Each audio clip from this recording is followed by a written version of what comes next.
So I've had friends of hers get in touch with me because they don't know what else to do. She's not interested in anything they've got to say about him. She thinks she's right.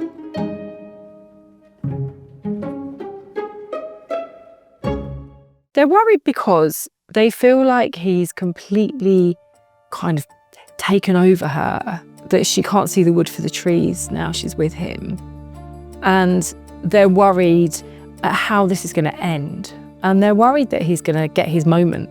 And, you know, he's previously scammed an ex-girlfriend. So this woman claims. And so I think they're very, very concerned that he's going to do the same to her and that he's waiting for his moment.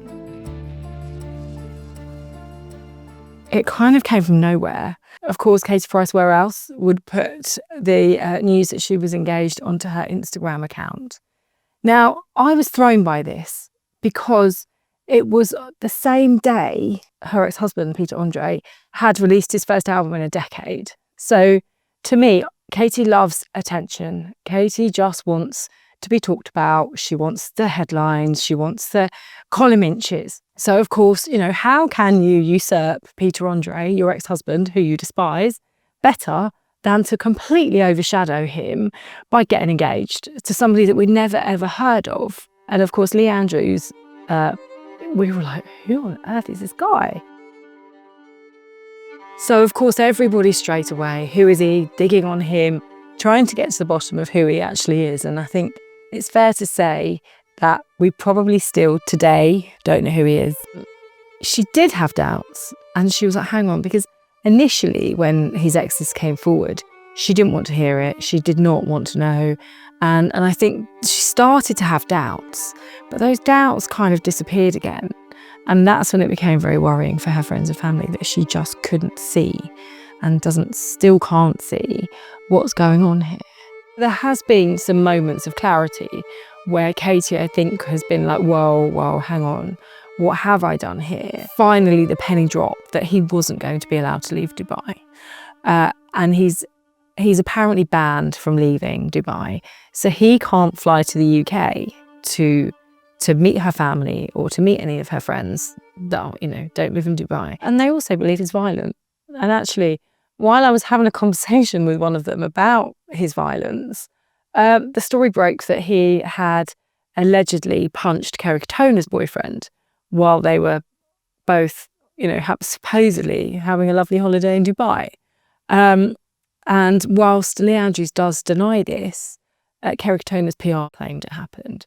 So you can understand, if you're Katie Price's friend, that you're going to be quite concerned about what's going on here. The first that Katie's family knew of this engagement was when they saw it on Instagram, like the rest of us.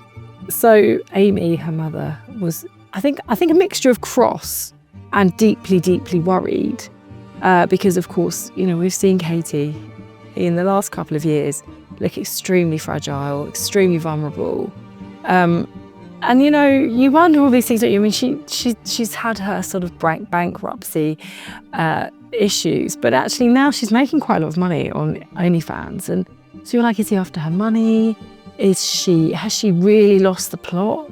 And so her sister, Sophie, her younger sister, who actually is now involved in managing her at times, and she didn't know anything about it. She was deeply traumatised by it all. And then, of course, you've got Junior and Princess. So recently they spoke of their surprise at it. And I think that's genuine. I think they were definitely surprised like the rest of us. I think they're very protective of their mum. And I'm told all the time they love their mum. They love their mum. And I think that is genuine. I think their fears are genuine. I think their frustrations are probably genuine. I think, you know, we've seen Junior, who is incredibly protective of Katie, at times say that everything's fine, and I don't think it is. And I don't think people buy what he's trying to sell. But I guess who can blame him when he's her son? And he just desperately wants her to be fine. So this is the fourth time that Kate has been married. The first time was to Peter, and it was just this huge do at Highclere Castle, of course, home of Downton Abbey. and there were carriages and the dress. I mean, the dress was this big pink meringue thing. And it was, there were hundreds of people there. And she always said that was the best day of her life. I mean, she loved Peter so much, and I don't think she's been the same since they split up. But of course, this wedding was not dissimilar to when she married Alex Reid, who was very much a rebound relationship after she divorced Peter. And they went to Las Vegas to get married. And I remember being with her PR on the night that was all going on, and they'd flown to Vegas. And he'd said to me, I've got to go. We're having dinner. And he said, I've got to go. And I said, what are you got to go? And he said, your namesake, I've got to go. And I said, what's she done? And he whispered in my ear, she's got married. I was like, oh, goodness sake. He couldn't believe it. So I think that there are some parallels there between those two relationships and those two marriages. And then her third wedding to Kieran Hayler was at a beautiful barn in Somerset, which was all sort of, with all the trimmings. But I think this one is the saddest one. The most settled she's ever been was with Peter, and she loved him. And in fact, she told me herself years ago, I had a conversation with her at Malaga Airport. She'd gone off on her first holiday with Alex Reid shortly after she split from Peter, and she was distraught. She was absolutely distraught. She loved Peter. She said, she didn't think she was ever going to get over him. And I don't think she has. And I think that so much of this is about him and how, it's all like, I think she's really sad. I think she's a really sad person. And I think that she's desperately looking for that same fairy tale that she had with Peter for certainly the first couple of years of their relationship. Katie thinks that Lee's exes are jealous of her. So she has very much, she's hit back, shall we say, in typical Katie fashion. And so we had this incident whereby she put on social media that she was going to have a baby with Lee. And of course, the whole world starts writing, she's pregnant.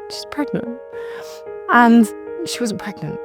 But she desperately wants to have a baby with Lee. And she tried with her ex, JJ Slater. That didn't work.